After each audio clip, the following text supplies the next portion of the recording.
Survivant des camps, cet homme raconte au président l'enfer qu'il a vécu. Derrière lui, c'est toute la communauté tzigane qui assiste avec émotion à cette cérémonie.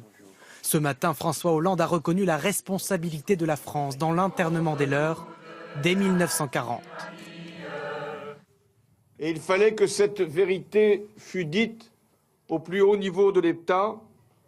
La République reconnaît la souffrance des nomades qui ont été internés et admet que sa responsabilité est grande dans ce drame.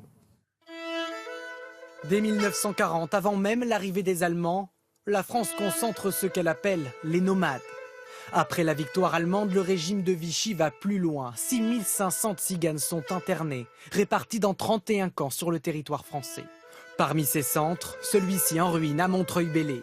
Aujourd'hui, les rescapés se souviennent des conditions de vie inhumaines.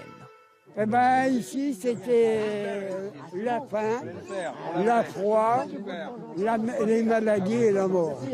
Quel souvenir vous gardez de ce... Souvenir, vous voyez que ça me fait drôlement mal que je suis ici. Parce que ma mère est décédée, mais moi je suis encore là. Je suis encore là. Mon papa, il était rentré, il faisait 130 kilos. Il est réduit, même pas 40 kilos. Il est mort de faim, monsieur. De faim, et c'est pas les Allemands qui nous gardaient, c'est les Français. Les Français. Des prisonniers que le gouvernement français tardera à libérer.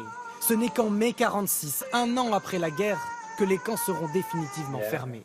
Sur place, François Hollande a par ailleurs promis l'abrogation définitive d'ici à la fin de l'année du livret de circulation. Un carnet imposé aux gens du voyage depuis 1912. Chaque année, il devait être visé et tamponné par les gendarmes. Une obligation administrative dénoncée depuis toujours par la communauté tzigane.